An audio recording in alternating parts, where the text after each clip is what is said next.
We may now be seated.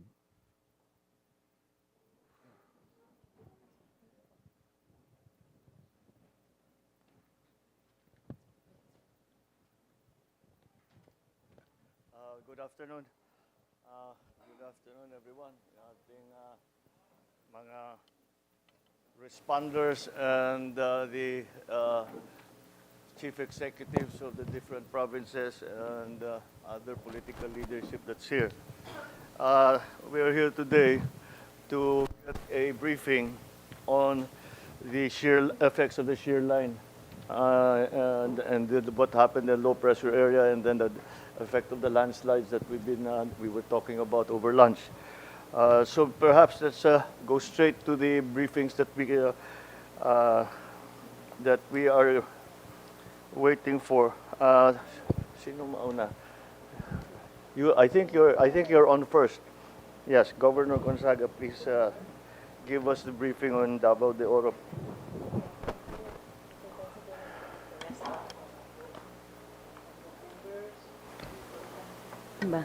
Here, yan. Okay, good afternoon again. So allow me to, thank you, brief you on the effects of the shear line which took place on January 15, 2024, and the effects of the trough of LPA which we had last January 29. So, ang De Oro po, it's composed of 11 municipalities with 237 barangays. So we move, please, next. Meron po kaming dalawang mapa dyan. Ito po yung affected ng shear line on the left. On the right, to the right is the trough of LPA. Number of barangays affected, cannot see, 138 or 58% of the 237 barangays po sa shear line. May legend po tayo dyan. Orange is for the combination of landslide and flooding. The brown, yun po yung landslides. Tapos yung parang purple, sa floods. Mas marami, lumaki po yung affected areas nung nag-trough na, kasi naging 151 or 64% of the 237 barangays na po. Please, next slide. So, showing to you some pictures of what happened during the occurrence of a shear line. Next slide po. Ayun. Directly affected population, 139,366 individuals. Then, the damage to agriculture. Actually, there's a technical error po nung hectarage. That's only 87,329.64 hectares. Kasali na po dyan yung fisheries. Sa livestock and poultry, 514,262. Tapos, we also have there the number of farmers and fisher folks affected, 6,622. Tas agri-infra, 5,400,000. So total po is 229,270,051. So far as the assistance provided, nag-provide po ang PLGU together with the DSWD ng 16,586 family food packs. Or a total cost of 11,029,690. Tapos marami din po tayong nasirang mga bahay, totally damaged 64, partially 43. Casualties, we have 13 dead, 9 missing. Sa bridges and roads, damage po is 203,462,300. Next slide, please. Pictures also of, yes sir, lubog talaga po sa baha. At tingnan nyo naman yung mga bridges and roads namin.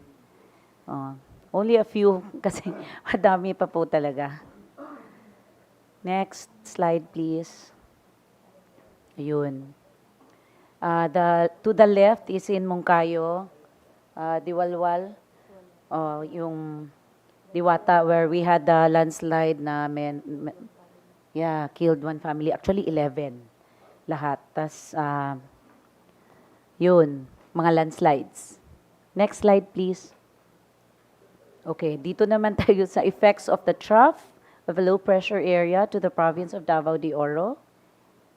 151 or 64% of the 237 barangays were affected. When you say affected, those are those directly affected. Kasi talagang ang dami pa po niyang indirectly affected by the fact na naputol yung mga roads, yung bridges, yung mga products, agricultural products ng mga tao natin, di naman po yun makakalabas. So, wala din silang income. So, directly affected lang po yan. Next slide, please. Okay, so sa trough, lumaki ng ang population na affected.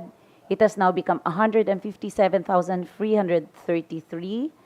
Tapos ang assistance provided by the DSWD, it's been more than 10,000. So far, we've distributed 10,000 or worth 6,650,000. MLGU, 2,869 family food packs. PLGU, 11,000. Tas ang damage to agriculture, malaki na po, naging 357,098,794.98. Next slide po. Damage to our local roads and bridges. 987 million plus 2,677,065,732.29 or a total of 3,664,065,732.29. Sa damages pa lang po yan. Next slide po. Okay po. O yun, yung mga bridge namin talagang walop. Next po. Those are the pictures. This one in the middle, the baba na picture, yun yung Maharlika Highway na at the moment, di po namin pinapagamit ng commuters at saka lahat ng vehicles except yung emergency at saka nagkakarga ng mga essential goods. Next picture, please. Okay, next po. Okay, per LGU. Next po. Actually, hindi pa po lahat ng LGU nagsasubmit ng kanilang mga reports. Kaya may mga blanco pa po doon. Okay, our ways forward, kasi sabi ng guideline, dapat yung immediate assistance or interventions. So, kailangan po namin ang wrong spelling, continuous, not continuous, continuous provision of DSWD family food packs and other forms of assistance such as the ECT, the AIX perhaps. We also need continued technical and funding support from the DPWH. We need also the support from the OCD on food, non-food items, and shelter repair kits. And those coming from the national government, of course, aside from the DSWD, DPWH, DNR po, kasi marami kaming mining sites, so kailangan po natin tingnan siguro po natin yung mga laws and the permit requirements, etc. Doon naman sa mga LGU, we always conduct tree planting. Pero that's it. Walang monitoring, bihira ang nagmo-monitor. Kaya, kasi tingin namin, immediate talaga yun. Kailangan yung mga tree planting programs. Okay. Next slide po. Okay. We also need to have our roads and bridges repaired and rehabilitated. So for the roads, we need 2,181,200,000. Sa bridges, we need 2,138,200,000 for the repair and rehabilitation of revetments or the flood control facilities or structures. It's 3,889,065,732.40 or a total of 8,208,465,732.40. These figures we got from our friends from the DPWH. Kasi pinapasubmit po namin sila ng damage ng assessment tsaka coasting if and when mari-repair and rehabilitated yung roads, bridges, and revetments namin. Thank you po. Thank you, Bob. All right. So, yung dito sa ways forward ninyo, it's really continuing assistance from the DSWD. Pero yung assessment sa roads and bridges, we're still hindi pa tapos eh. We still don't know what the bridges siguro are the more critical ones. Of the roads that were closed, which are now how many roads closed and how many are now passable? Bridges, the same question. Of the roads that we have inventoried, Mr. President, in Davao de Oro, which there are 53 sections along the national roads that were affected. There's only one section that is not being passable right now. It's actually the Mawab section. Although there is an alternate road that is now being used actually. So right now I just instructed our people to start repairing actually the Mawab section of the Daang Maharlika. And I think that's the only section for now that is not passable. All the rest along the national roads in Davao de Oro, it was reported to me that everything is passable except the Mawab section. The bridges, yes, the approaches, there are, along the national roads, there were 4 bridges that were affected severely. And these are actually the abutments that have been washed out, Mr. President. In the meantime, ginawan lang ng paraan para maka-access lang muna yung mga sasakyan. But in the meantime, we are now in the process of doing the engineering design actually to restore actually the washed out approaches, Mr. President. These are along the national roads. But I think, unfortunately, we have not really done the inventory of the local roads for the moment, Mr. President. Mr. President, if I may say something, sir. Kasi po, while it was mentioned that there is only one section that's not been accessible at the moment, yun po yung Mawab section po. And it was also mentioned that there are alternate routes. Actually po, yung alternate naman po cannot be accessed by the big trucks or the loaded ones.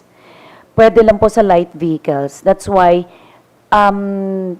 direction or policy po ng DPWH is merong window period na pinapagamit nila yung, yes sir, kasi forced to, kasi wala talagang ibang madaanan. We tried to request, baka pwedeng madaanan yung Cuevas. It's somewhere in Agusan, going to Laak, which is part of Davao de Oro. Pero initially, I heard that the governor is not amenable kasi parang maliit lang din na road yung sa kanila, baka siguro din masira. Yes, sir. Thank you. Yeah, but when we'll have to still assess the damage because hindi pa kompleto ang assessment natin eh. Ongoing pa rin eh. Yes, sir. We are still all right, but yung sa sections that are not, kasi siyempre the usual thing that we have to look at the main thoroughfares na para makapasok yung tao natin, and besides that matuloy yung ginagawa ng tao. They need to be transported from one place to another. I think ongoing naman, Rex, ang ating support from on the social side. Yes, Mr. President. Actually, we've been working with the different congressmen, governors, mayors about the family food packs. And later on, Mr. President, I think OCD consolidated our report with Yes, them. they're going to have one Yeah, later on. it's already there, Mr. President, and we'll also explain later on the other non-food assistance that we're Oh, packaging. sige, again. we'll look forward to that. Okay. Okay, is that? Yeah. Sir, in addition to the report given by the governor with regards to the bridges, we are also being faced with the challenge of having bridges built by DPWH but located within the provincial roads.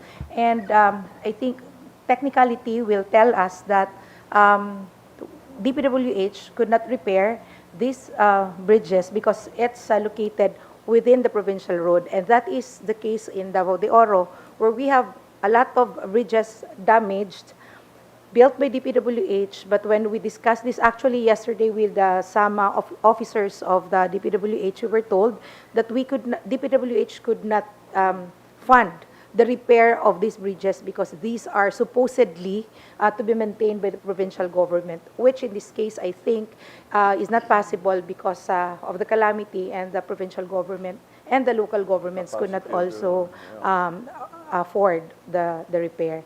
This is actually the case in several of our bridges, sir. Yeah, but we are already making the design for the approaches, di ba? Na nasira.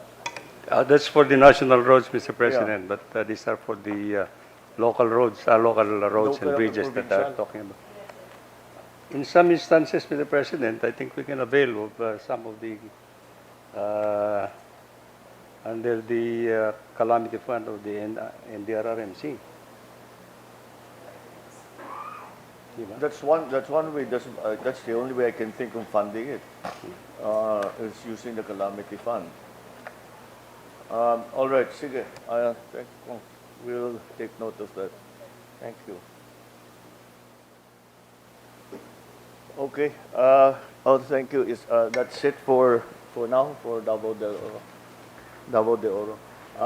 The next will be from the situation from Governor Governor Nino from Davao Oriental. Please. Thank you very much, Mr. President. Good afternoon, everyone, to my fellow workers in government. I am Governor Nino Uy. I am the one who replaced the former late Governor Cora Malaniaon. I just would like to give you an update on the effects of Shear line and the LPA in Davao Oriental. Our province of Davao Oriental is composed of 11 LGUs, 1 city, and 10 municipalities. We have around 196,000 families, and 131,000 is affected by shear line. I'll just give you the summary, Mr. President, for the shear line, which occurred as of February 2, 2024, and trough of LPA as of February 6, 2024. So for our affected population, for shear line, we have 131,345. For LPA, 75,243. This is an ongoing progress report from our local government units. For damaged houses, we have 1,616 for shear line, and for LPA, 932. Partially damaged is 1,266 for shear line, and LPA, 661. And for totally damaged, 350, and for LPA, 271. For casualties, we have 2 during the shear line. 1 direct death, natabunan po ng lupa, and 1 was transported sana from one hospital to another, but because of the impassable road, namatay siya sa ambulance. No? So, for injuries, we have 1 volunteer or responder now, a Philippine National Police personnel. Nandyan po siya sa Southern Philippines Medical Center. No? And for shear line, we have 1, and for LPA, we have also 11. For our agriculture, in total, we have around 351,601,712.11 caused by shear line, and for LPA, 44,361,661.30 as submitted by our Provincial Agriculture Office. The breakdown of which for crops, 346,099,32.11 for shear line, and for LPA, 37,312,625.30. And for fisheries, only one so far have submitted, one LGU have submitted the report for our fisheries, 5,343,480 pesos. And for livestock, during po sa shear line, we have 159,200. And during the LPA, 7,049,036 pesos, with a total agriculture damage cost of around 498,739,000 pesos. Next slide, please. So this is the breakdown of the affected population per municipality, Mr. President, for both for shear line and LPA. Next slide. Next slide. Next.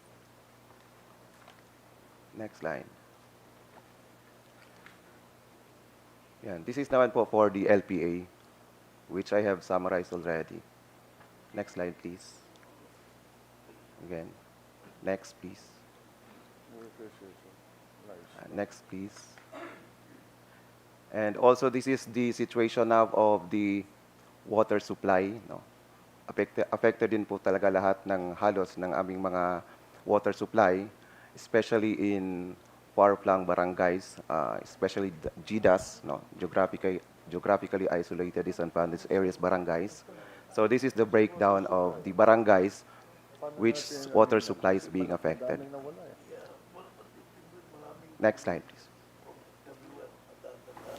So these are some of the photos of the destruction and devastation of the shear line, no, in our different municipalities. The first, in Barangay Santa Filomena in Catil. This is a national road. No? And also in Barangay Maglahos, this is also within the national road. And Barangay Malibago, this is going a road going to the barangay proper, also of municipality of Catil. And the one at the right bottom, Mr. President, is in Barangay San Alfonso. This is the Catil River, which we hope that we can provide later on funds for the flood control. Because every time po na tumataas yung tubig, bumabaha, around 8 to 9 barangays ang affected flooding din po. Because on the opposite side, kung nakikita po ninyo, walang flood control. So all of the barangays going to that direction, talagang lubog din po talaga ng baha ng tubig. On top of this river is the Aliwagwag Falls and the Aragon Dam. So medyo mataas din po talaga. Next slide, please. This is the bridge going to one of our tourist destinations, the Corten Falls, located in Barangay Kampawan, Baganga. This is also partially damaged. Ginagawan lang po ng paraan ng ating mga residents para makadaan sila. And also, ito mga landslide tong iba. Next slide, please. This one is, this on my left, on our left, is located in Barangay San Pedro. This is also one of the effects of shear line. Naputol po yung tulay, which isolated several, 4 to 5 sitios in Barangay San Pedro in the municipality of Caraga. So wala pong ibang, mayroon naman pong madadaanan, but it will take 4 to 5 hours para po makapunta sa sitios. So yung mga relief goods po natin, ginagawa na lang po ng paraan. Pag medyo okay na yung tubig, gumagawa tayo yung parang balsa Pero pag mataas po ay yung hinihila na lang po ng PC ng ating mga rescuer papunta sa kabila. On my right is also in the municipality of Caraga. Okay, next slide.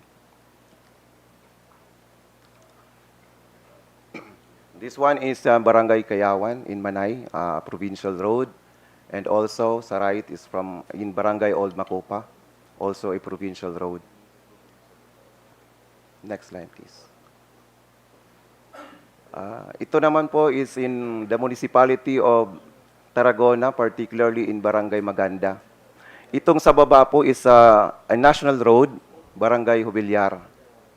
Ito po yung nakakos ng malaking mobilization ng ating mga tao because for several days hindi po din siya na daanan. But right now, passable naman po siya. At the center is in Barangay Limot, still part connecting the city of Mati and going to one of the barangays of the municipality of Tarragona, which is Barangay Limot. So nasira na po talaga yung bridge niya, naputol. About 1/3 of the bridge ang naputol. So pag medyo mataas na naman tubig, hindi na naman nakakadaan yung mga tao. So may ginagawa kaming alternate road ngayon, pero still, ito talaga yung daanan ng ating mga tao. Sa taas po is Barangay Dadong, Tarragona, also in Tarragona, Barangay Tumuaong. Also a national road. Next slide. Ito naman po yung sa Governor Generoso. Naputol po yung tulay connecting from Barangay Anitap to Barangay Upper Tibanban. So yung mga estudyante po talaga hindi ngayon nakakapunta doon sa kabila.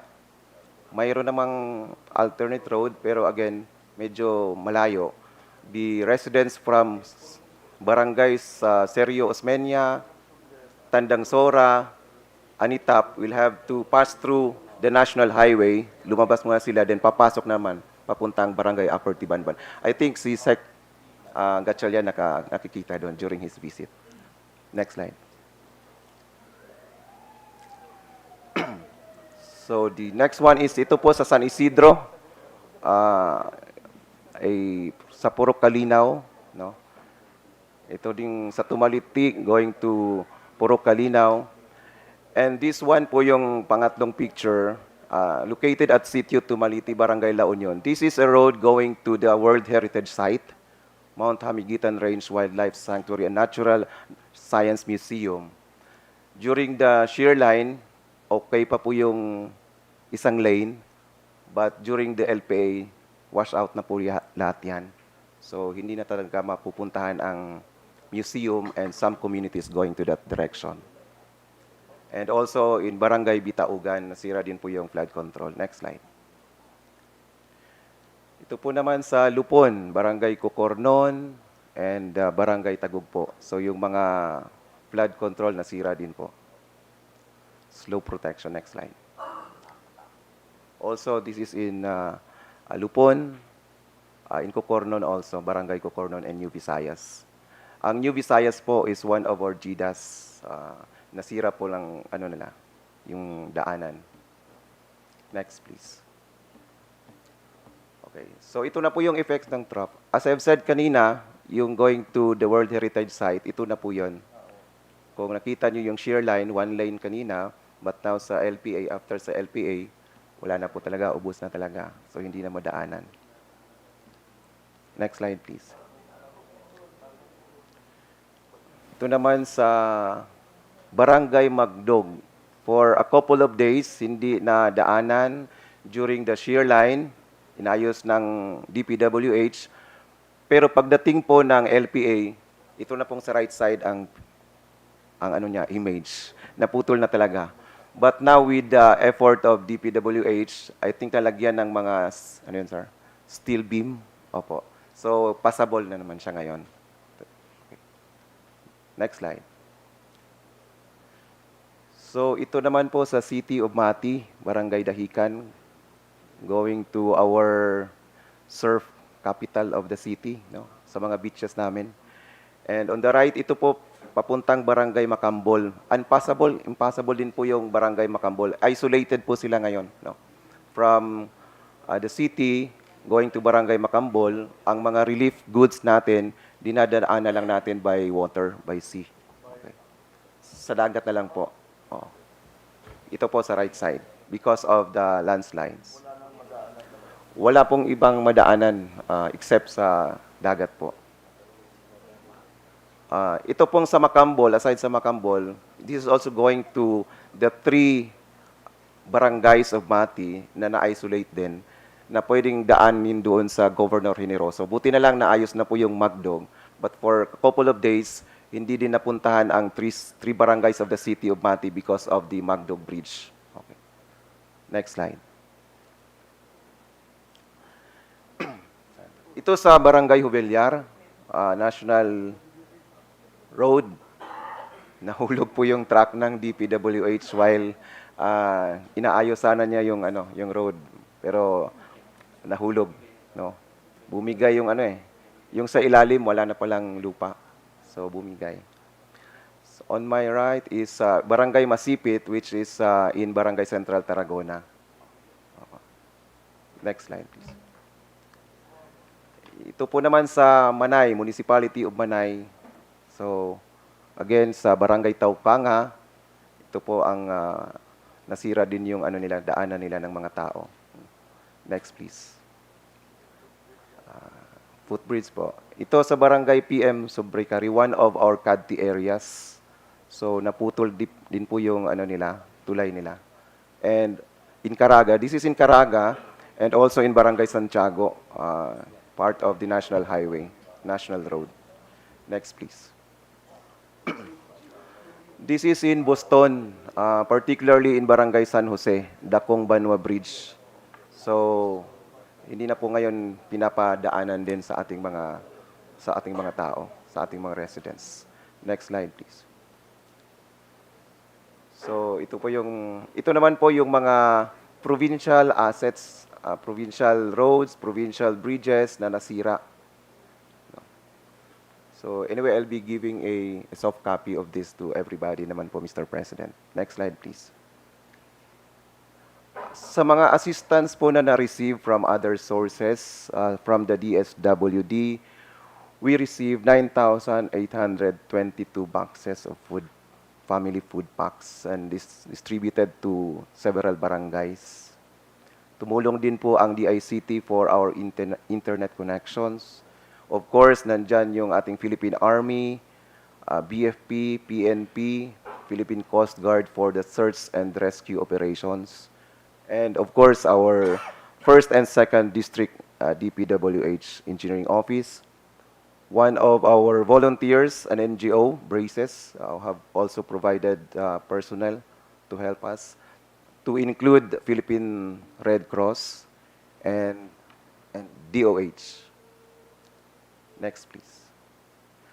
For our ways forward, of course, after this, we will be requesting PIDANA from our OCD to really assess and evaluate the area and the entire destruction and damage of the province of Davao Oriental for the post-disaster needs assessment. We also would like to ask for a continuous provision of emergency shelter from our agencies, particularly from DSWD. Tumawag na po si Secretary Gatchalian through SAP, Lagdameo, upon the order of the President to help us out. Provision of food items and non-food items to affected families, provision of medicines and other health services, provision of mental health and psychosocial support program, provision of early recovery livelihood programs, and improvement and rehabilitation of our water systems. Next slide, please. Provision of long-term livelihood projects, construction, improvement, and rehabilitation of damaged roads and bridges. Ito po siguro talaga yung malaki-laki na kakailanganan natin ng budget. Construction improvement and rehab of flood controls, construction improvement and rehab of slope protection, construction of safe and resilient transitional housing to relocation sites, construction improvement and rehabilitation of power lines, As of now, lahat po naman ng aming mga bayan or towns are may kuryente naman po. Except for a few barangays. Next slide, please. Construction of evacuation centers. Right now, of the 11 LGUs in Davao Oriental, 9 have already evacuation centers. Mati is already in the process. And yung wala po is yung municipality of Banay-Banay. Buti na lang po yung Banay-Banay medyo, of the 11, medyo hindi po masyado affected, though meron din pagbabaha, pero hindi po masyado unlike the other municipalities. Rechanneling of riverways, relocation of families living along landslide and flood-prone areas, repair, construction, and rehabilitation of damaged school facilities, provision of teaching and learning facilities, and ito, request for hazard pay of our disaster risk reduction and management workers. Kasi kawawa din po yung ating mga responders. Kailangan din po nila ng at least tulong because they are also risking their life, no? Especially during these eventualities. Next slide, please. I think that would be all, Mr. President. Thank you very much for this opportunity and good afternoon once again. Okay, so, well, ang laki ng damage. Roads and bridges yata ang pinaka problema sa inyo. Well, we'll be undertaking all of this anyway, as a matter of course. Yung pag-aaralan na naman natin yung mga slope protection kasi nagbago nga ang weather patterns. So, we have to look again and see kung tama yung mga flood control natin. If they're in the right place, if they're big enough, kung ano nangyari, bakit na yung iba na erode, masyado malaki ang tubig, we have to adjust to the new normal. But all of this is ongoing already. At least yung needs assessment muna. Yes, yes. Kasi hindi pa tayo tapos dun eh. We're not yet there. Nagbabago pa rin ang sitwasyon eh. So we'll have to wait until more or less masabi natin tapos ang event. But all of this is ready to be ready as soon as we are able to go in and actually do the work. Oh, all right. Okay, so that's the situation sa... Mr. President, Yes, yes. tulad po ng sinabi ni Congresswoman Maricar, yung problema lang po namin, one is yung outside the National Highway. Kasi kung titingnan ninyo yung damage, especially in Davao Oriental, karamihan no is mga bridges, yung malaking damage namin. So, puro nasa provincial. nasa provincial po, nasa barangay road, wala namang capacity yung LGU na pwedeng i-reconstruct or i-repair yung ganong kalaking damage po. Thank you po. Yeah, same problem. But si Sec Gibo will talk about that when at the end of the maybe meron yata we have some ideas on how to remedy that situation. Okay, now Mr. President? get the situation. Sorry, if I may just add just a Go teeny ahead, tiny go also. ahead, don't be- Governor Nino Uy provided the figures for the damages on the provincial assets, but as what he has also presented, it also included as well the national assets, which I think, if I'm not mistaken, Secretary has a rough estimate of how much, but it would be no less than 1.5 billion as well. At least on District 2 alone, on District 1, around the same number as well, Mr. President.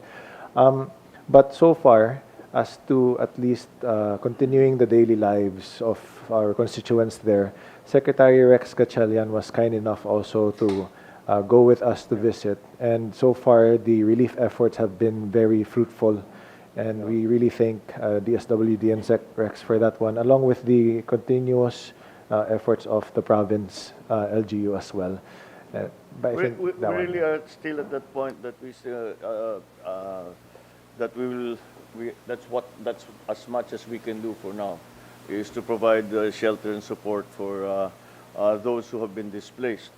All of the other damages will still have to be assessed, and then we will then have to make a plan, get it funded. Now the problem now with the provincial road bridges Again, Sec. Gabo, I think, has some ideas on that, so we'll listen to him afterwards. Okay, so thank you. The next situation briefing will be for Davao del Norte. Okay. Good afternoon, Mr. President, and to all the cabinet secretaries, as well as to fellow government workers. Unang-una, Mr. President, maraming salamat po sa pagpunta dito at personally pagdinig sa aming concern po dito sa Davao Region.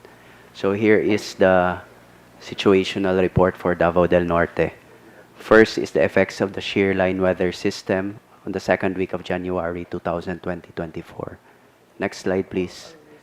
So it brought heavy rainfall and flash flood in our province. We declared a state of calamity last January 19, 2024. Next slide, please. Summary report of the shear line weather system. Affected population is 89,941 families. Damage to agriculture is 200 million. Damage to infrastructure is 1.1 billion, with 7 affected local government units. Next slide, please. Effects of the trough of low pressure area, first week of February 2024.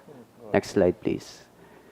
More widespread flooding and landslide incidents affecting more local government units and constituents in Davao del Norte. Next slide, please. Summary report of the trough of LPA. Affected population rose to 170,707 families, 1 missing individual due to drowning, 8 casualties because of landslide and drowning. Partial damage loss to agriculture is 44 million. Partial damage to infrastructure is 111 million. Increase in number of affected LGUs and barangays. Next slide, please. So this is the summary of cost of damages. For agriculture, it's 244 million. For infrastructure, it's 1.2 billion. Next slide, please. So these are some photos, Mr. President. I would like to emphasize this first photo because this is the Daang Maharlika Highway. This is our national highway. And it brought a standstill for 4 days.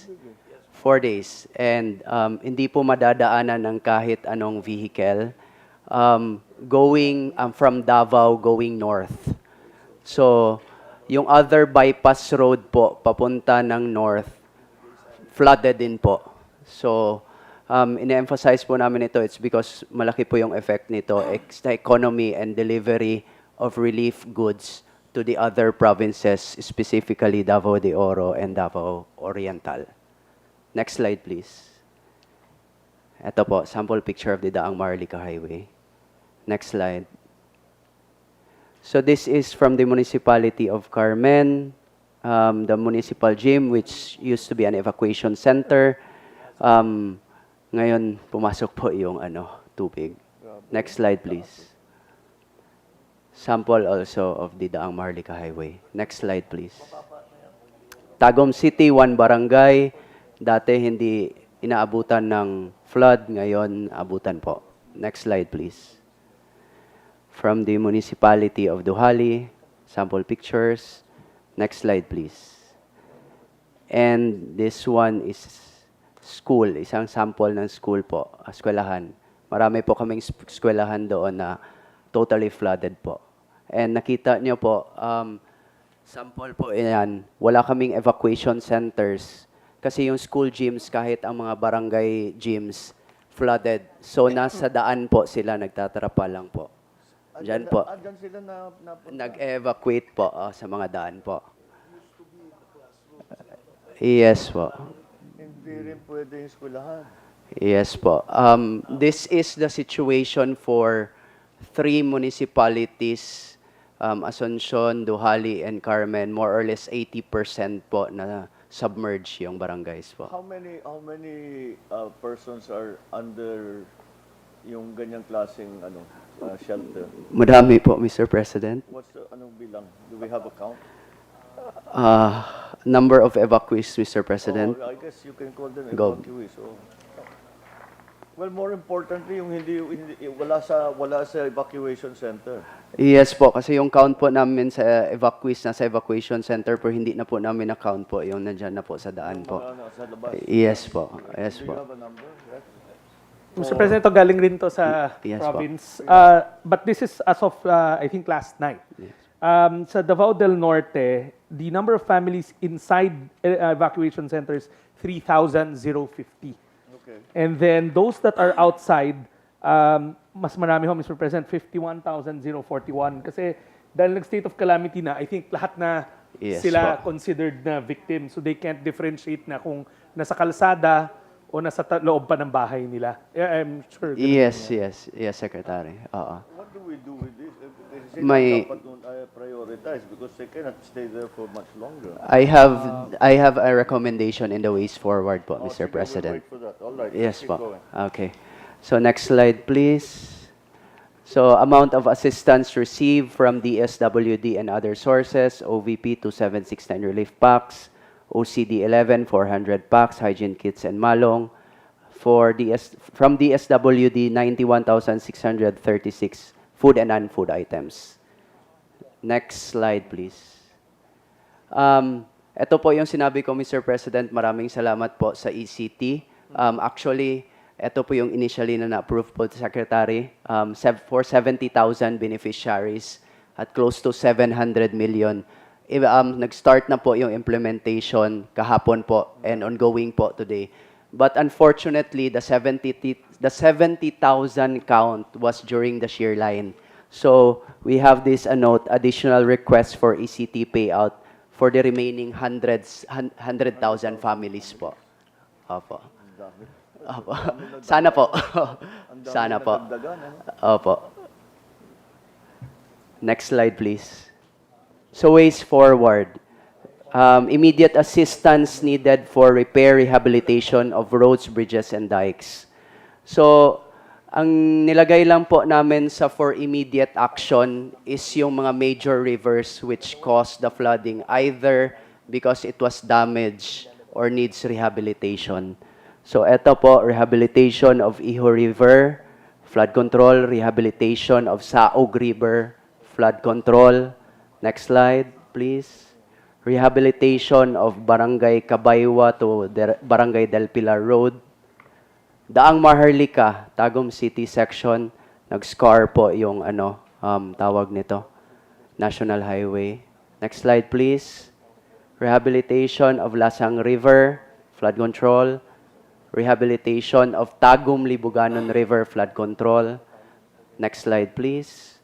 Rehabilitation of Earth Dike along Tagum Libuganon, Tumas, and BE Duhali River. Rehabilitation of Dike Sadpudon River. Next slide, please. Construction of flood mitigation structure, location Talomo, Salvacion, Esperanza, and upgrading of dike along Tagum Libuganon River, Mabaos, Guadalupe section. Next slide, please. So other infrastructure needs. Ito po yung kanina, Mr. President. We would like to request elevated barangay or school gyms as that would serve as evacuation centers. Why elevated po? It's because kung maghihingi po kami ng evacuation center, minsan ang problema sa ibang barangay, kulang po yung public land na paglalagyan po natin kung saan po. So, one of the options for now, i-elevate na lang po sana muna yung mga gyms and or barangay gyms, kung saan yung mga areas na totally submerged po yung barangay.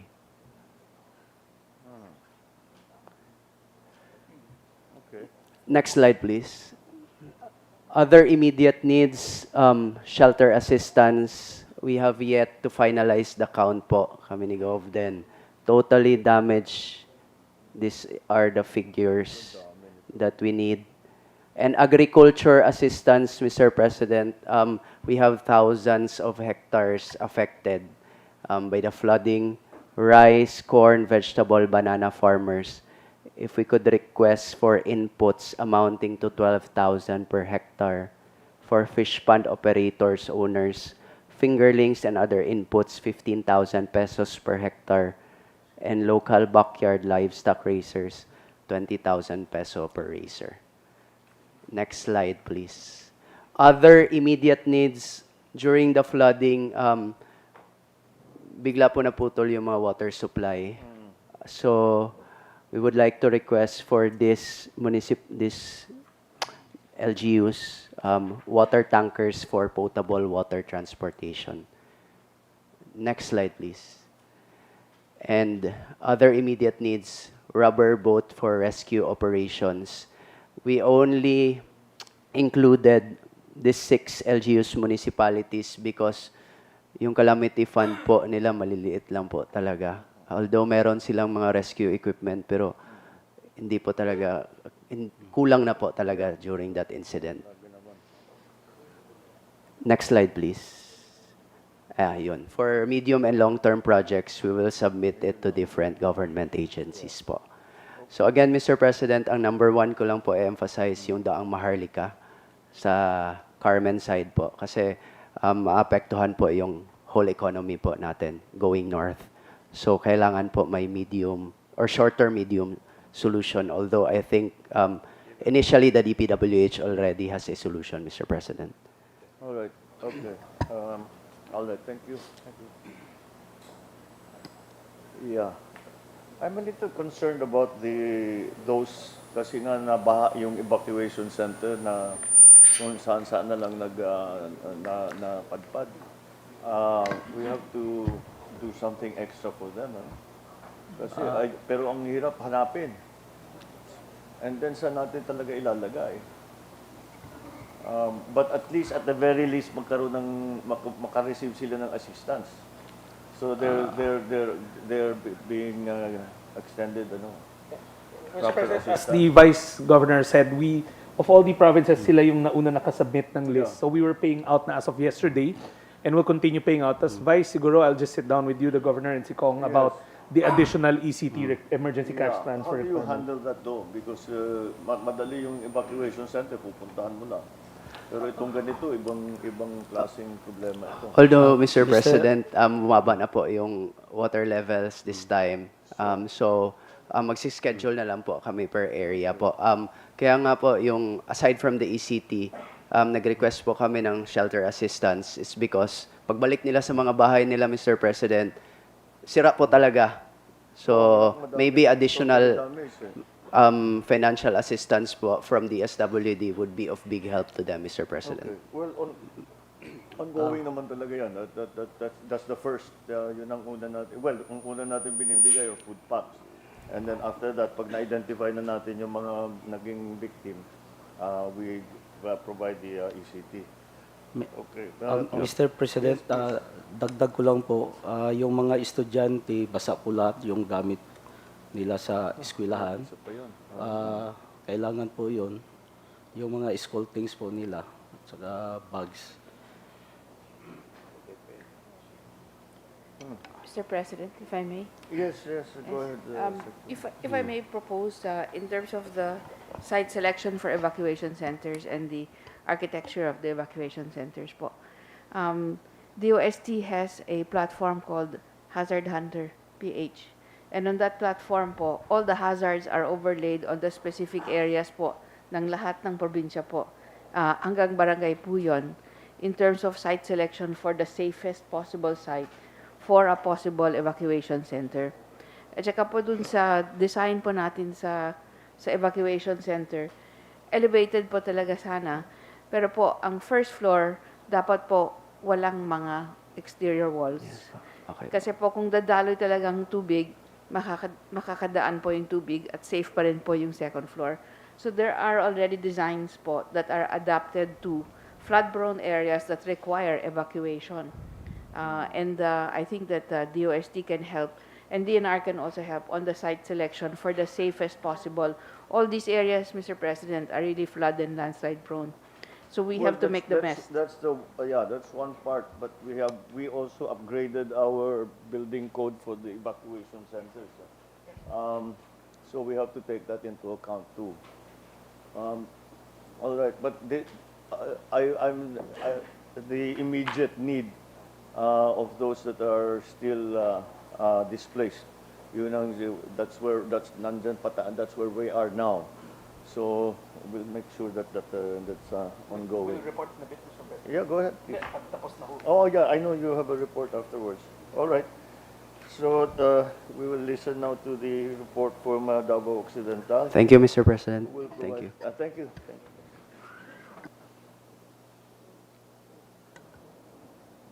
Let's see.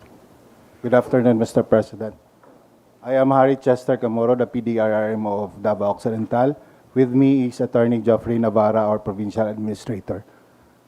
For the information of everyone, since last quarter of 2023, we were visited by two major earthquakes, the 6.4 and 7.3 in Surigao and in Davao Occidental. And since then, last December 6, 2023, we have declared the province under the state of calamity. And until now, we have not lifted that declaration under the state of calamity since last January. Next slide, please. Last January, we were visited by weather disturbance. Next slide, please. Like the easterlies, no? Usually kasi the southern part of the Philippines, like Davao Occidental, which have 5 municipalities and 105 barangays, we have one island municipality, the municipality of Sarangani and the Balut Island. So usually po, pag may mga easterlies po, malalakas po talaga ang alon and bringing, good afternoon, Madam Vice President. Hi, welcome. So the effects of these easterlies brings us to more evacuees, no, in our evacuation centers. Usually po, mga municipal gyms lang po ang ginagamit namin together with DSWD and other line agencies po in helping them, no, during evacuation. Next slide, please. Next slide, please. Also, Mr. President, we have also this program, the Disaster Risk Reduction Management in Health, wherein mostly doctors po usually, no, with the Office of the Disaster, no, usually work hand in hand during disasters. Next slide, please. So these are pictures now showing to you the effects of this weather condition, like most of our barangay bridges, no, and major bridges po connecting inter-barangays and municipalities were damaged. Next slide, please. Ito po yung situations po in our barangays, no, which are flooded. Next slide, please. Kailan yan? When were these pictures? Last January, taken last January, so before the Shear line and the LPA po. Next slide, please. Next slide, please. Okay. Shown to you is one of the major damage po. Ito yung pong approach ng bridge namin connecting two barangays, the barangays in Malita, Davao Occidental. Next slide, please.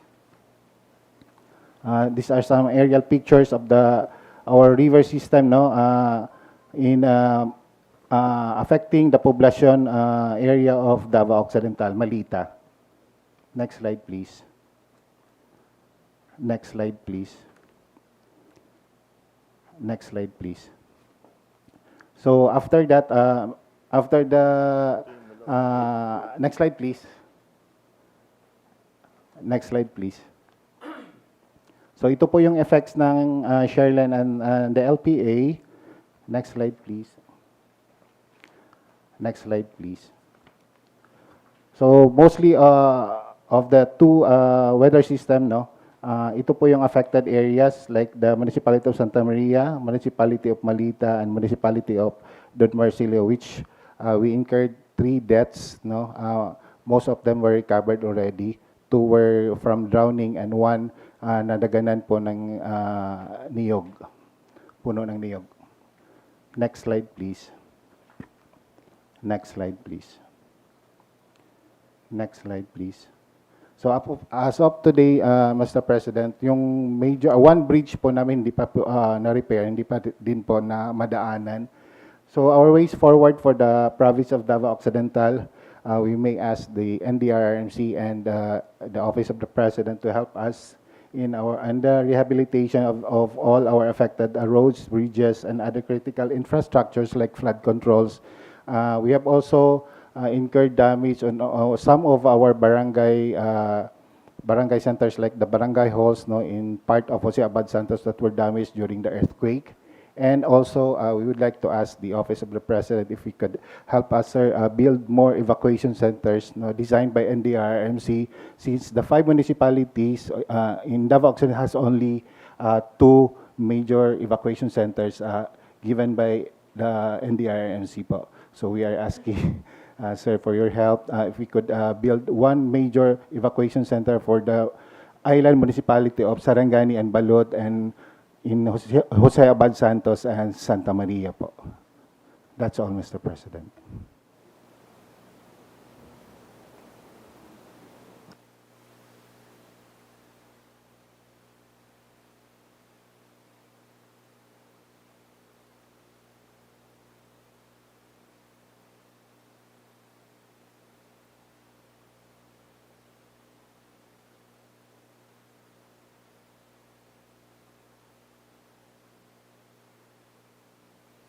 Okay, I was just talking to Sec about the evacuation centers na kailangan natin itayo. Because these are, again, like we were discussing over lunch, these are new areas that are being affected that were not really affected before. So anyway, it seems to be, we seem to be in the same general situation here, that we are still taking care of the evacuees.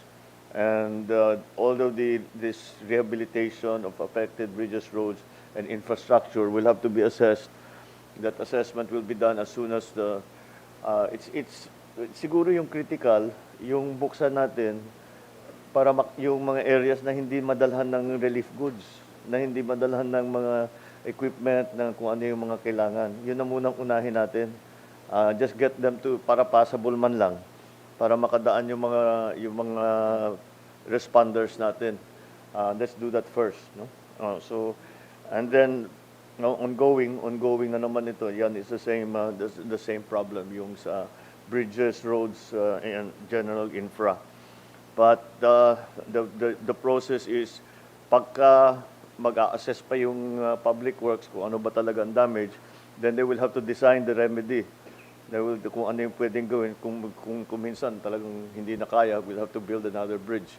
So we don't know how to do. We'll still have to see which ones will be in that.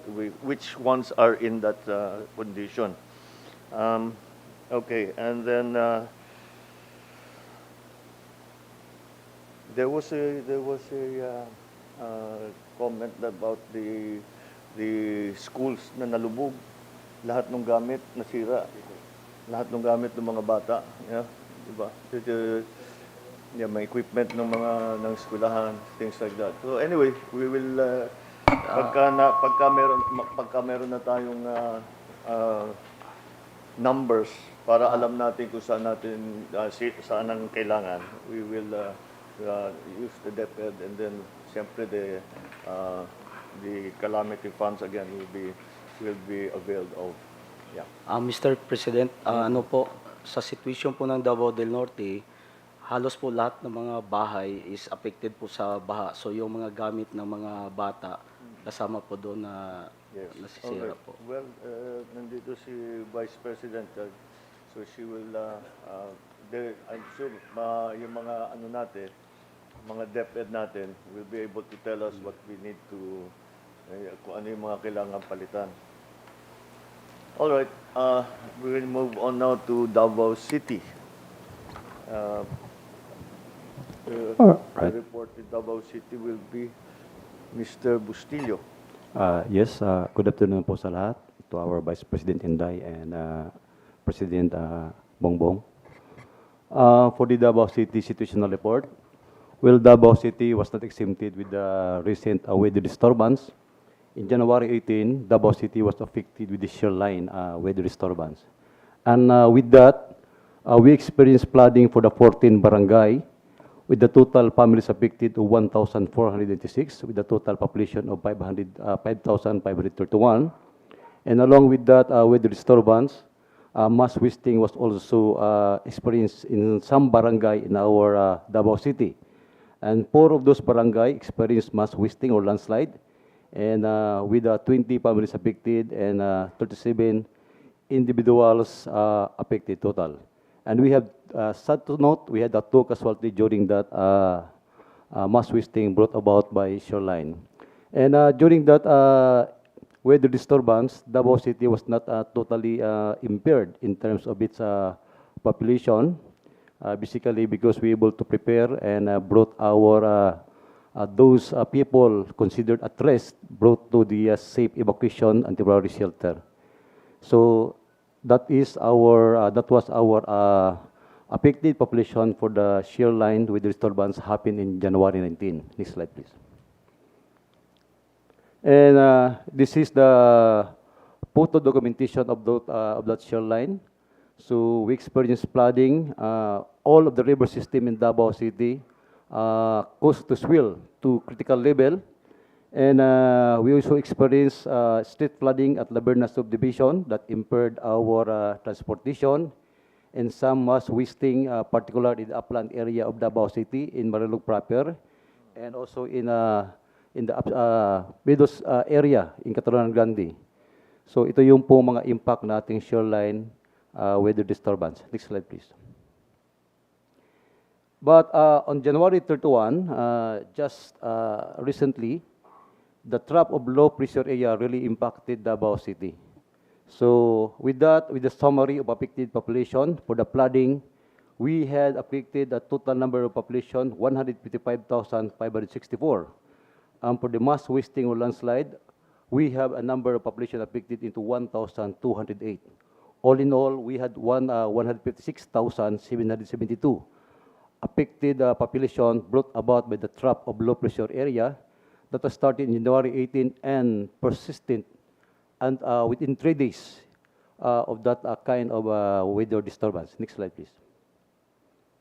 So with that flooding incident that we had, that trough low pressure area bring so much rain, 16 barangay is affected with that trough of low pressure area, with the total number of families affected into 37,743, or with the total number of population affected 155,564. And next slide, please. For the mass wasting, it increased the number of barangay affected with the mass wasting. So because of that, so much heavy downpour, continuous downpour affecting Davao City, 7 barangays are experiencing mass wasting incidents, with the total number of families affected 276, and with the total number of population affected 1,208. Next slide. So with that situation, based on our initial assessment with the ARDAN that we conducted together with other offices, we able to find out with our assessment that there is a need to declare some barangay into the state of calamity. So just recently, just yesterday, 26 barangays that is considered affected with this trough of low pressure area was declared under the state of calamity, so that we can access the quick response fund, that we can also give immediate assistance to our affected communities. Aside from for this calamity fund, the city government is continues to provide those displaced community, both non-food and non-food items, to alleviate their situation. Next slide, please. So ito po yung sitwasyon namin. One of the biggest impact that trough of low pressure area is the Davao River. If you can see the Davao River, so there is a massive flooding affecting several communities along the line, the streets of Davao River. So that is the Jid Valley, this is the Waan, and this along Davao River. This is after 2 days of the flooding. So if you can imagine, after 2 days, we already experienced hot sunny days, but still some areas of those within along Davao River still inundated with flood water, and it's reached as much as the second floor of houses, particularly in Jid Valley. Next slide, please. And also, a massive mass wasting was experienced to the different parts of Davao City, particularly the upland parts of Davao City, like in Barangay Tambubong, Barangay Lamanan, Barangay Saloy, and Barangay Marulog proper. And the good news about this, in fact, we have this experience, this mass wasting, but however, with the direct collaboration with the people on the barangay, with the BDRMC, we able to remain a zero casualty despite of this incident happening in Davao City. Next slide, please. So for the ways forward, considering that Davao City is considered as one of the hazards that we identified in Davao City is more on flooding. So we have ongoing, with the city government, ongoing collaboration with the Japanese government, to the JICA, about the study of Davao River to formulate integrated flood control master plan. And I believe it's almost done. And along with that plan is the structural measures in Davao River that one of the plan is to dredge from river of Davao River mouth 23 kilometers from the mouth of Davao River with a 23-kilometer streets, because as per observation, Davao River right now is very silted, and we also look at that as one of the source enhanced flooding within that area. And also there was a proposal from the expert of this flood control master plan to do some cut-off works and to establish retarding ponds and to widen the Bolton Bridge from the mouth of Davao River 4 kilometers going inland to Bolton Bridge. That was the proposal of our Japanese experts in order for us to mitigate or reduce the impact of flooding. And all of these things, I believe, this together with the DPW's proposal. So I believe this would become part of the priority projects in the future for Davao River. Next slide, please. And another thing that we are looking forward is to upgrade our drainage system in Davao City. With that, again, part of the master plan that are being crafted together with the DPWs and all other experts and all other concerned offices of the city government, upgrading of drainage system was now underway in order for us to, again, to increase the carrying capacity, the water carrying capacity of our drainage system, so that we can reduce or minimize or mitigate the impact of flooding, particularly in our urban area. And then we have this constant coordination with DPWH.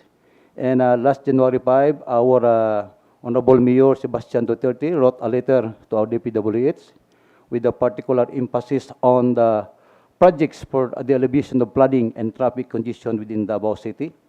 And again, also for the improvement and creation of suitable drainage systems all over the city, and provision and ample budgeting for right-of-way acquisition to allow for a more active transport environment in the city. So that is the content of the letter. Is this inventory and upgrading included in the JICA study? Yes, Mr. President. This proposal is in complement with the findings of our JICA study po. Okay. Next slide, please. Tapos na yung study? I think on the, kung ano po, Mr. President, parang patapos na po. Okay. It's more on the putting budget on that particular proposal. Next slide, please. So ito po yung sulat na aming alkalde last January 5, addressed to our Secretary of the DPWH. So yun po. We hope and pray that this would be can be taken into consideration, so that we believe that it can address some flooding we experience in Davao City. Next slide, please. That's all po, Mr. President. Salamat po. Mayang hapon. Well, I note the letter that you wrote to Secmani. We need to wait for the study before we can do anything, kasi we have to make sure na nasa tamang lugar yung gagawin natin. So we'll look for that. Again, I don't think the city is as much affected in terms of connectivity, yung mga main thoroughfares.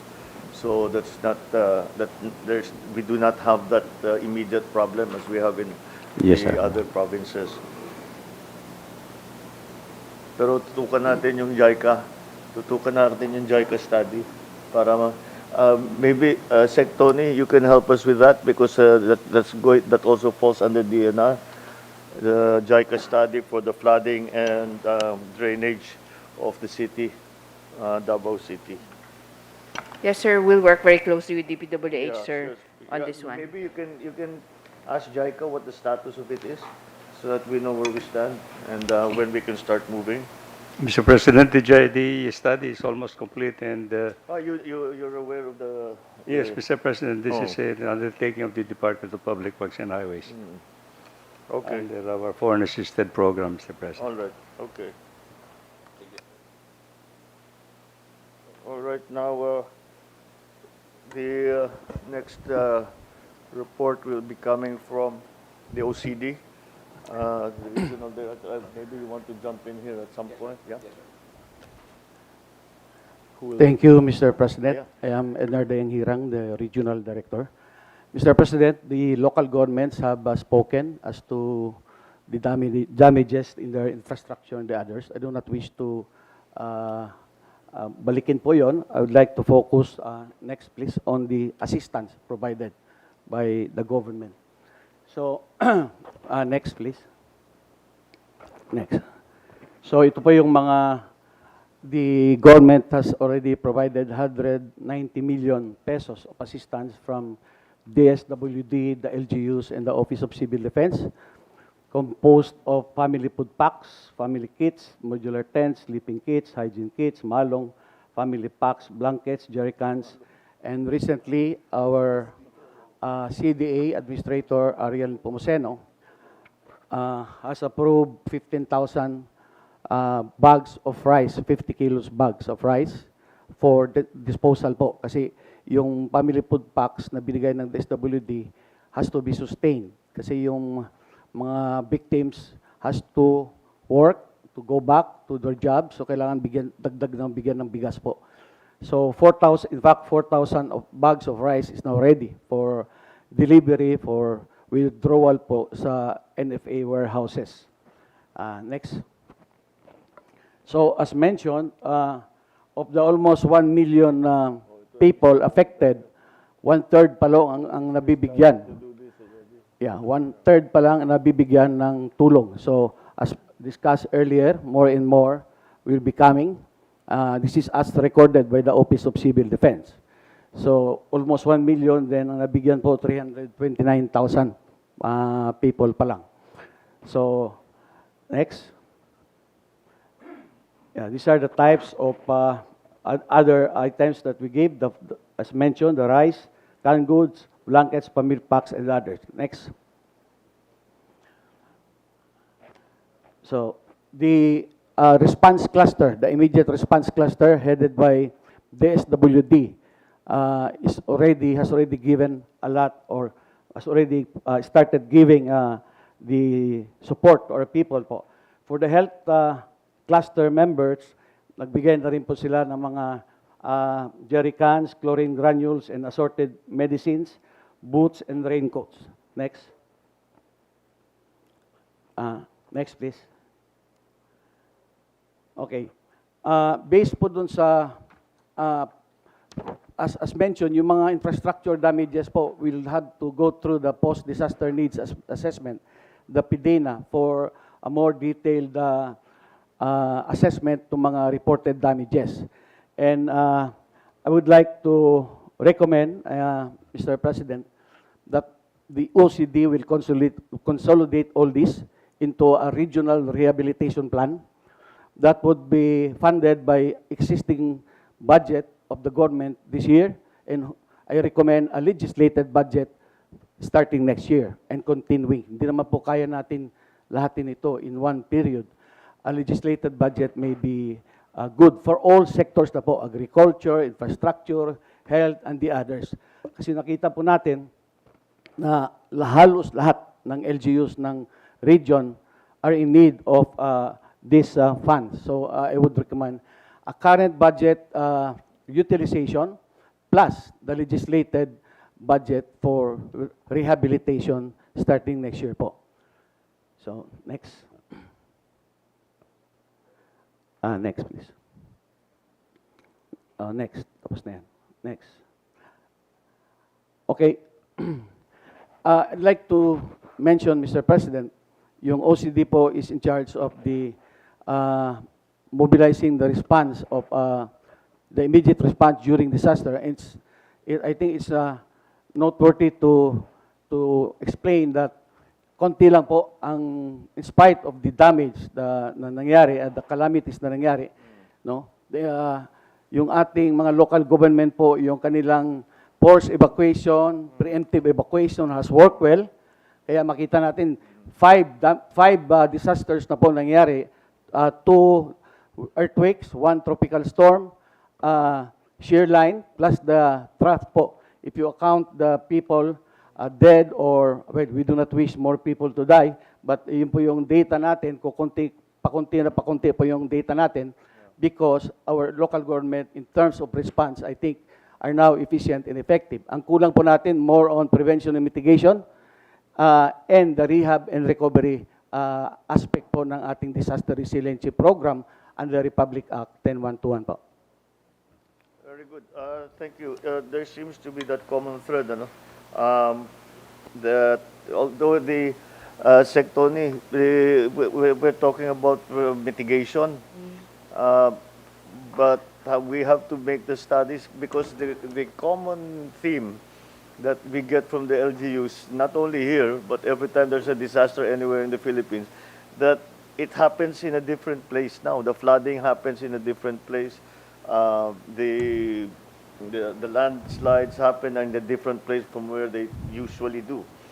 So the governors, they try to plan. We're alam na namin yan. We'll send it here to this barangay, to that town, to that ano. Tapos iba naman ang pupuntahan ng tubig. So that's the kind of, so so as to maximize the funding that we will provide, we really have to figure out how these things, how things have changed. I don't think that's going to be too easy, but that we should get a start on it, so that the obvious ones we can already start doing something about. Yes, sir. If I may, sir, we do have an assessment called the Climate and Disaster Risk Assessment that can be done provincially and regionally. The CIDRA is a known tool.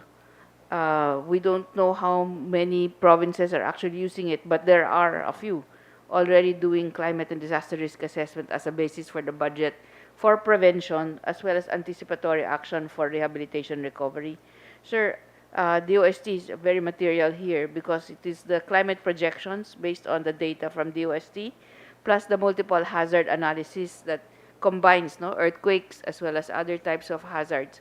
And we're here po to assist in terms of the climate and disaster risk assessment. We can provide that training and as in partnership with DOST and OCD, sir. And remember what we were discussing the other day. Maybe we can get help as well from some funding from international institutions, because it's clearly very much an effect of climate change, and we can hope. Let's try to access those resources. Meron naman, I think meron yan eh. It's just a question of going to them and explaining to them we still have to bear the largest part of the load, the government, naturally, but that can be of help to us pag meron tayong assistance sa mga foreign funding institutions. Yes, sir. And we do have some provinces already enrolled in some of these foreign assistance. Yeah. We will just determine, sir, in terms of the region, how many are actually part of the existing foreign assisted, and we can also apply for further assistance from other partners, sir. Marami namang foreign assistance, but I'm talking not only in funding, also the technical. Yes, sir. So, Yes, sir. Because they bring the experts from international, the best people for the effects of climate change mitigation. We should try and I think that they will be very interested to see how it's playing out here in the Philippines. Yes, sir. Particularly for Mindanao, sir, there's a great interest. Thank you, sir. Yeah. Okay. Sir, with the problem of the nationally constructed bridges and provincial sige roads, nga, let's see what we can access the NDRIM fund for it. We'll just have to change our resolutions because initially they were made to assist fourth, fifth, and sixth class municipalities. And then first, second, and third class municipalities have some participation. But nonetheless, the NDRIM fund is necessary here because these regulations were made prior to the type of calamities that we see we're now. facing. So we'll just make an emergency NDRIMC full council meeting in order to redraft the resolution. And we'll work with the DPWH in order to assess, Mr. President, the immediate connectivity needs and then the other connectivity needs. Because Secretary Bunuan and I were talking earlier in the helicopter that the areas that were inundated and the infrastructures there should not be there anymore because they will continue to be affected by landslides and flooding. So it will also need relocation of communities, which as evidenced by the current calamities need to be done. So we will work together with DPWH, our regional OCDs, and the LGU, sir, so that the LGUs immediate are going to be the ones who are going to be the best source of Yes, sir. information, as usual. We are familiar with local conditions. But again, on the funding side, Yes, sir, we can. if we can, well, some of these bridges are not even provincial. Yung nakita natin, maliliit lang. Yun, sir, they're May footbridges. ba? Eh. Oo. Opo. Pero kailangan ng tao yan eh. Opo, eh. Ginagamit nila yan eh. So those are the relatively quick fixes. Yes. Are the smaller ones. But yung mga dinadaanan na ng truck, whatever it is, whether they are from national road or provincial road or municipal, yun ang kailangan natin tignan because that's the flow of commerce. And for our immediate needs na nga, that we have to be able to access those areas. There's also a logistical effort, Mr. President, on our part, spearheaded by the armed forces and with the PNP. Aside from the land assets of the Philippine Army that are here, we have devoted 6 helicopters for airlift and 2 naval vessels, Mr. President, to attend to this, and we can deploy more as necessary. Thank you, Mr. President. And Sec Ben-Hur has an intervention, sir. Okay. Yeah. Sec Ben-Hur, yes. Yeah, Mr. President, on the part of the DILG, the Bureau of Fire and the PNP is also helping our LGUs. And likewise, I was listening, and the problem is the drinking water. And it's quite difficult to reach them because of the bridges that were destroyed. But we've got this backpack portable. I just called up MMDA, and they're more than willing to send their teams here, Mr. President, as soon as to help our LGUs. And likewise, tama po si Mr. Dayang Hirang, magagaling po ang ating mga governors, ang ating mga mayors because of the upland list that we have, the checklist on the ground. At kaya medyo nabawasan po talaga. Maski na grabe ang damage, halos yung fatality, yung konti. So I would like to congratulate really the executives. If there is Thank any you. good news in this, it's that the quick action, quick response of the local governments has minimized the casualty rate. Although, having said that, yung infrastructure na damage talagang malaki. There's agricultural damage as well, but the more difficult one to fix will be the infrastructure damage. The bridges, the approaches, the roads, all of this infrastructure that we have seen. That kasi naman it was built, hindi dinadaanan ng bagyo, hindi dinadaanan ng tubig dati yan eh. Kaya it was built to the conditions that existed before. Nagbago nga eh. So that's why we'll have to redesign everything and make sure that if it happens again, medyo mas matibay na yung ating mga gagawin. All right. Okay, yes. Mr. President, I was supposed to do the response, but luckily nasalo na ako ng OCD. My presentation's already been vended into their presentation. But Mr. President, three things na paulit-ulit ko kasi sa ways forward ng mga governors and yung family food packs. And based on your instruction, lagi yun yung priority. Nandun na ho kanina to, ma'am. That's the disaggregated data of how much family food packs we've released. This one's dated yesterday, but kanina, as of the presentation, it's close to 250,000 family food packs just for this region. Admittedly, Mr. President, it's one of the larger releases natin, but we have more in the warehouse and more is coming in. And based on your instructions, now we'll keep on sustaining it. So one way or another, we've communicated to the governors, the congressional representations, the mayors, that they can lodge the request sa regional office. We still have stocks and will continue doing so. Mr. President, also, I'd like to mention that over the weekend, tama si Sec. Gibo, the Air Force and the Navy have been moving our goods from one point to another. In fact, doon sa kina Kong Chino and General Generoso, it was the Navy that brought the family food packs. And then doon, Gov, sa couple of towns in Caraga, it was airlifted by the choppers ng Black Hawks ng Air Force. And they'll continue doing so. We still have the goods, so we'll continue moving that, Mr. President. Number two, Mr. President, the mention of the emergency cash transfer, Yes. which we've also instructed na people will have to move from food to cash. Yes. So as mentioned, the Davao del Norte group has already submitted their list. We initiated the payout yesterday. But may dagdag pala, so we'll just wait for the listing ulit. I think the provincial government and si Kong Duhali has been very active in scouring the area and giving us the list. We've already made representation and spoken to the congressional representatives, the governors, about the other provinces na sana mabigay na yung list so we can start doing the payout, so we can transition from food to cash. Kasi you always say nga na, Mr. President, na hindi lahat ng kailangan nila matatagpuan doon sa kahon. Exactly. Also, based on our discussions, they really need the cash because nga, some of them may not have been affected physically yung bahay, but yung livelihood, hindi nakapag-ngisda, hindi nakapagsaka. So, I think we've already squared off with almost everybody in the table privately, one way or another, over the week na if they can send the list over, we can immediately download the cash sa regional office namin and initiate the payouts.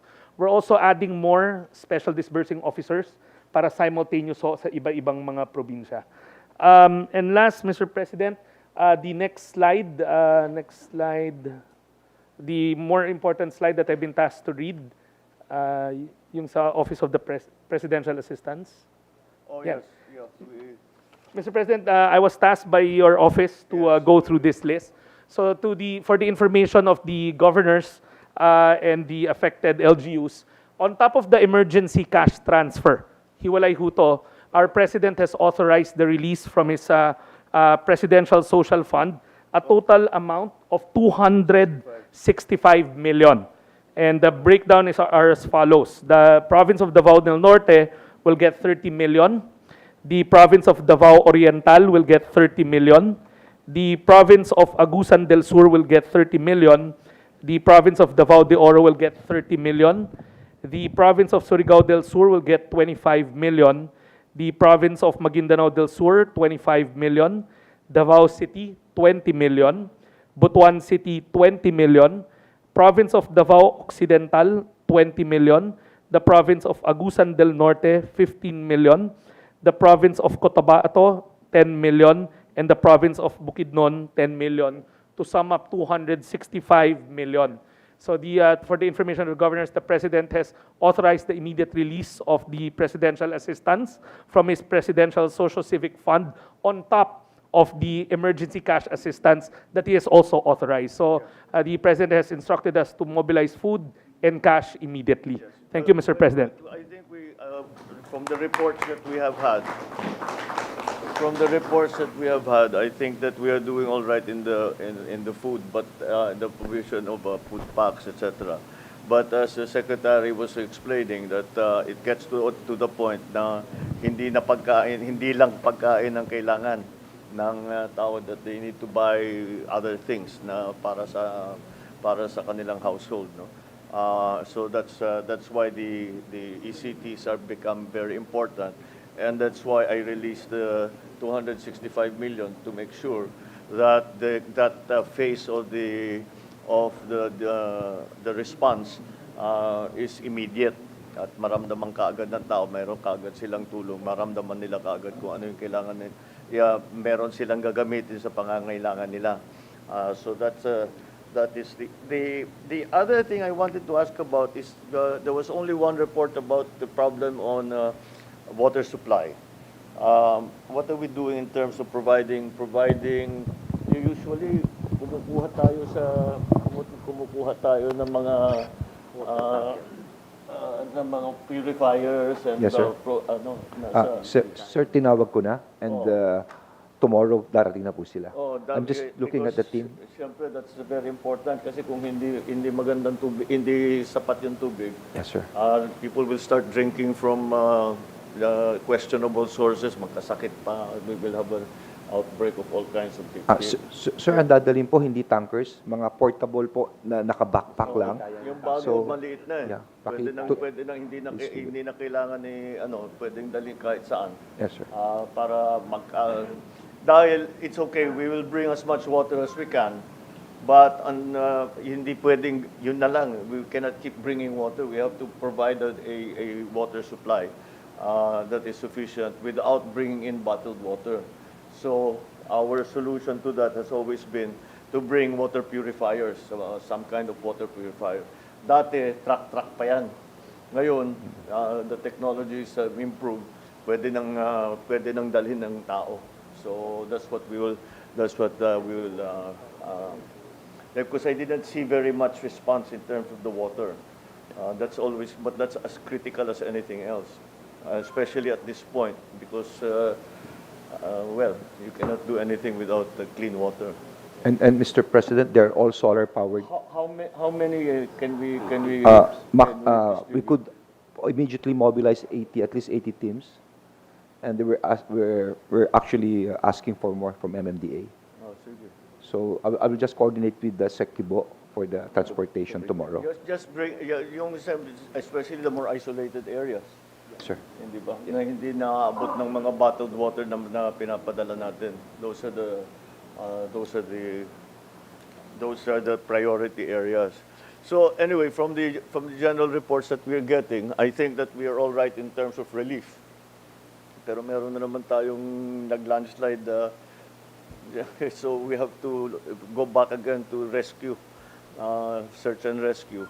Pero anyway, for the most part, we're medyo maayos naman na sufficient naman ang binibigay na relief goods in terms of and the other things such as the sanitation kits, and all the other non-food items that are also being brought by DSWD. So just continue to inform us to inform us as to what is needed. Dahil yung mga numero natin ngayon, hindi na yan, tumaas na yan eh. Dumami na yan eh. As you can see from the changes that we have seen from the shear line to the LPA, there are changes now. Tapos the event is still ongoing in some areas. So we'll have to watch that. The infrastructure problem, really, we will have to, we'll prioritize.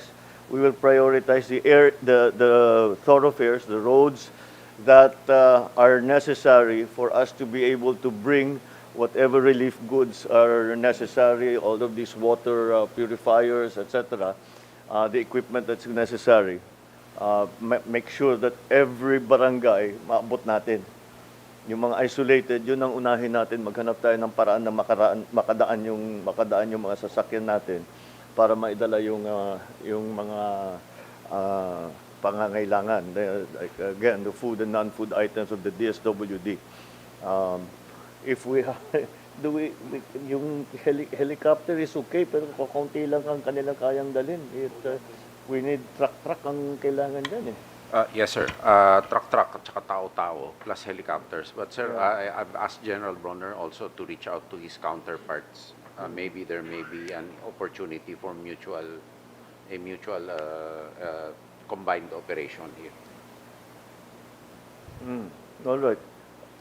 Likewise, Mr. President, I also requested General Bronner because we've noticed that we have meals ready to eat that our troops in the field really don't eat because they like hot meals, and these are perfect for evacuation centers because they're already MREs. They're about to expire, some of them, so maybe we can swap with the DSWD for rice and canned goods, which our troops really use rather than the MREs. Oh, para i-recycle na natin. And the MREs, sir, are very convenient because they're already individual food packs for 3 meals a day. Sir, yes. Rene. With your directive to rethink the design of our action plans, I'd like to inform the local government that DOST, OCD, and the World Bank, in collaboration with other agencies, developed the Plan Smart Ready to Rebuild. And this is an automated planning. Together with your input, you'll be able to look at all the multi-hazards that can affect your areas and plan better para maganda po yung ating rebuilding after all the emergency interventions have been finished. Then we can actually train your planners together with the national agencies and sit down and plan better for your local government. So, Plan Smart Ready to Rebuild po. For the immediate, I was about to ask you, what's the weather look like? Mababa na po yung ulan, but the problem with the landslide na nangyari kahapon, there can be a lag time. Kahit maliit ang ulan, may mga deep landslides po na nangyayari. Kaya yung deep landslides ang nakakatabon talaga ng structure. At saka mukhang, from the comments of the LGUs, mukhang naapektuhan ng lindol.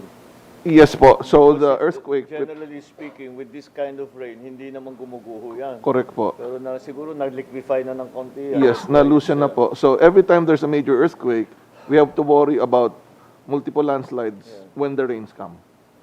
Yeah. So we can train po sila. In the best forecast we have, so we do not expect any heavy rains anymore for the next couple of weeks, at least 3 weeks. Meron pa po mga konting ulan, but kailangan talagang bantayan. ang Davao Region and Caraga po ang areas na hindi forecast na maapektuhan ng El Nino kasi maulan talaga ang forecast. Kaya nangyari po na yung dalawang region ang talagang naapektuhan. Hindi ba natin pwede ilipat yung ulan dun sa... Pag ganito pong panahon, mga late December and this quarter, kasi papunta dito sa Mindanao yung ulan eh. Okay, well, that's the best forecast that we have. Mukhang mayroon pa rin na ulan kung kailangan pa rin bantayan ito. So those areas that we already have identified that will be flooded, baka we will have to take care of those people, the evacuees first. Huwag muna natin pabalikin sa mga bahay nila, baka maapektuhan na naman sila. Natawagan ako ng scammer. Anyway, this is, I think, again, so here, to go over it again, relief goods, etc., I think are okay. Water supply, we're going to attend to and make sure that we'll continue to bring in bottled water as much as we can. But it gets to a point na hindi talaga kaya na dahil ang bigat-bigat eh. At saka ang laki ng dinadala. It's much easier, much better to have the purifier. So that's what we will bring to those areas that that need it. On the infrastructure side, we will prioritize those roads and thoroughfares that are necessary for us to be able to provide support to those who have become victims. So yun ang unahin natin.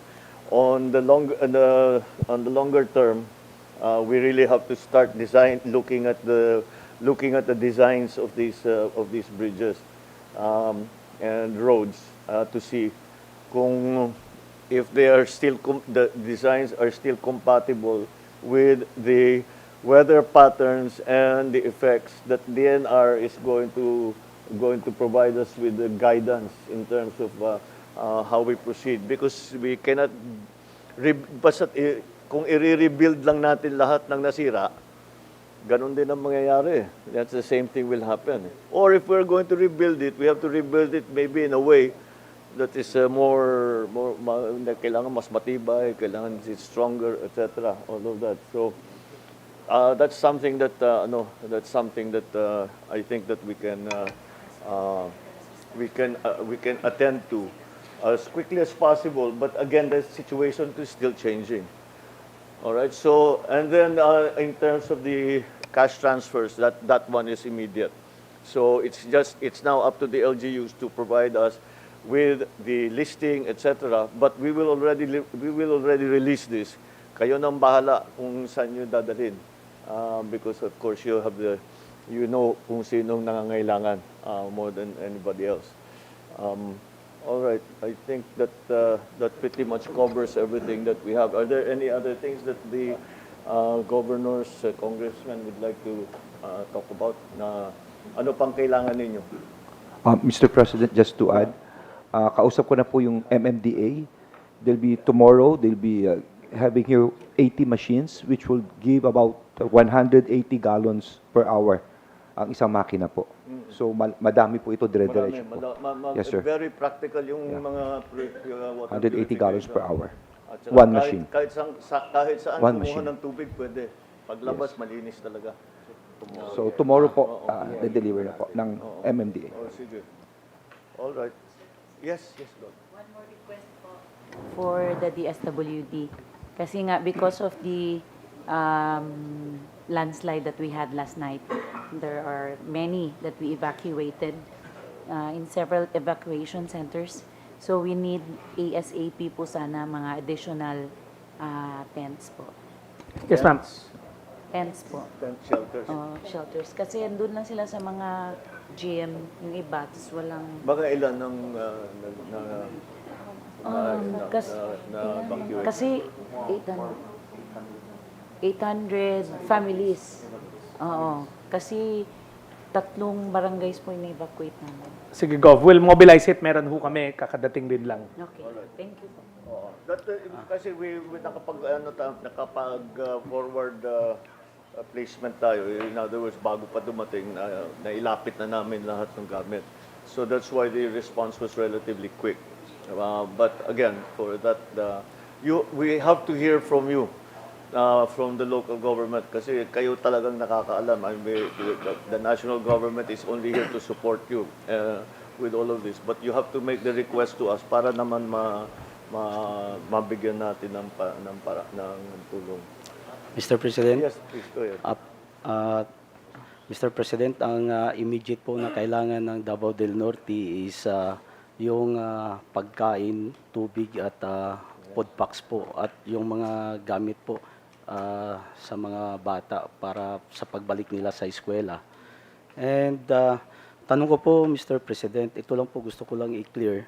Kung during the distribution of the food packs or any support coming from the national government or coming from the Department of Social Welfare and Development or the DOLI, sino po ba ang authorized to distribute? Is the local government ba, like municipio, the city, the province, or depending on what the assistance is. to the any elected official po? Yes, go ahead.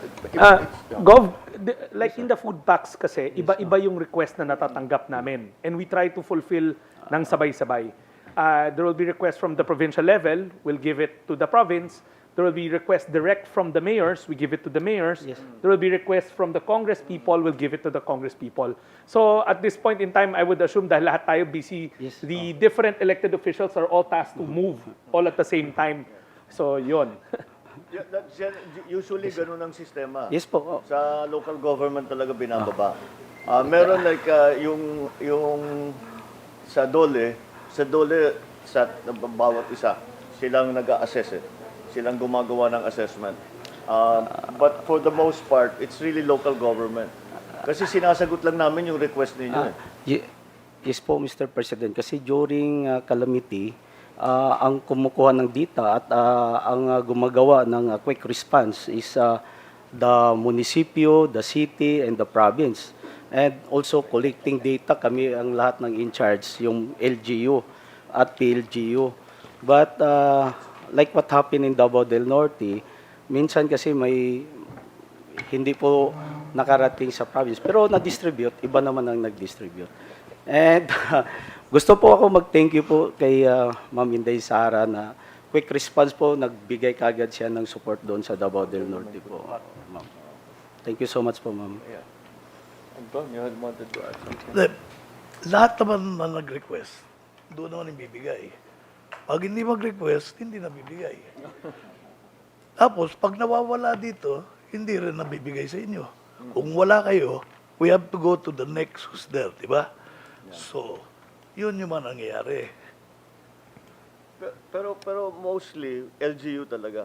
LGU talaga ang inaasahan namin. Oo. We depend on the national government cannot do this by itself. As I said, we support you with cash transfer, with relief goods. But kayo ang magsasabi sa amin kung saan dadalhin, kung saan ang uunahin, saan yung hindi na nga pwedeng pumasok, etc. etc. That's why makita naman ninyo, pagka maganda yung quick response ng ginawa ng LGU, kagaya ngayon, may magandang effect talaga. So that's why we are trying to improve our forecasting para makapag-warning kami na maaga sa inyo na makapaghanda kayo for whatever it is that is coming your way. So except nung lindol, siyempre hindi pa natin ma-forecast yan. So that's the general situation pag-release ng mga resources, mga tulong. So, yes, LGU pa rin, LGU. LGU-centric ang national government. All right, is there anything else that anybody would like to add? All right, thank you very much. Thank you. We are adjourned. Thank you, Mr. President. At this point, the President shall lead the turnover of assistance from the Office of the President to the affected cities and municipalities in the region. May we call on Governor Dorothy Gonzaga, together with the mayors of Davao de Oro, to receive the check.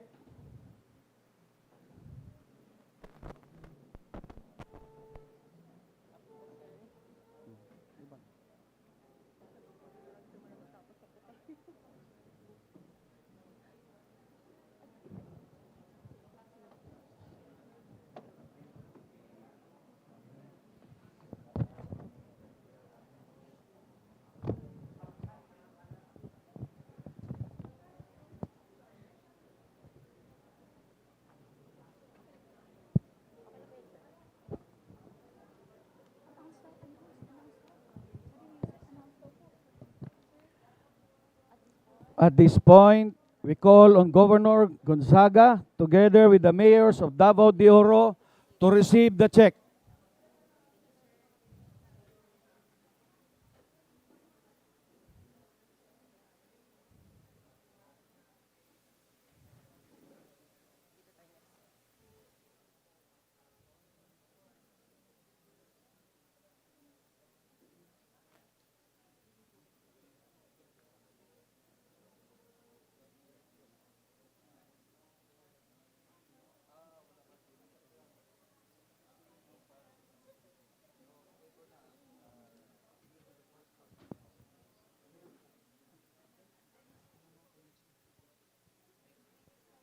And now, may we call on Governor Edwin Hubahib, together with the mayors of Davao del Norte, to receive the check.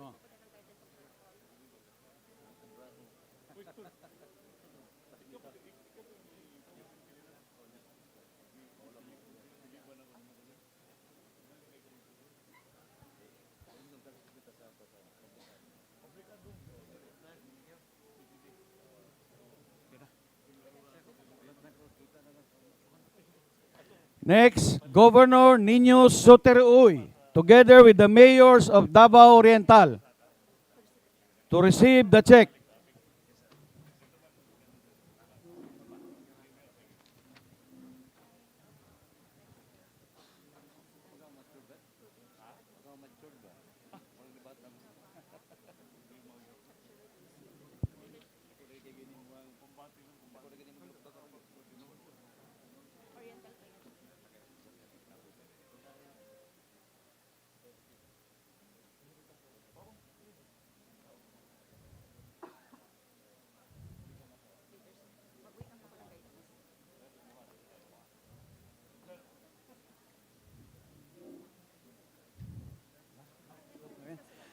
Davao Occidental Provincial Administrator Attorney Geoffrey Navarra, together with the Provincial Treasurer, to receive the check.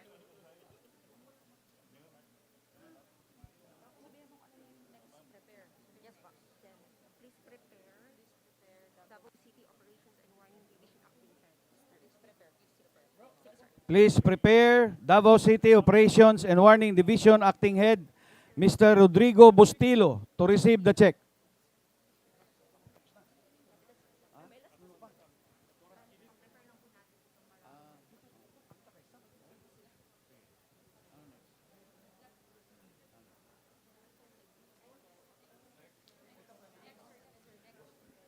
Davao City Operations and Warning Division, Mr. Rodrigo Bustillo, to receive the check.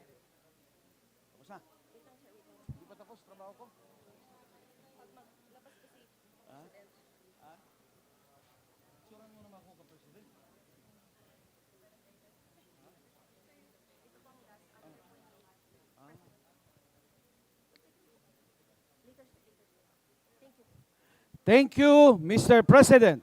This assistance will surely benefit the people of Davao Region.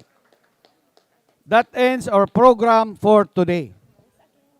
Once again, ladies and gentlemen, the President of the Republic of the Philippines, President Ferdinand R. Marcos Jr.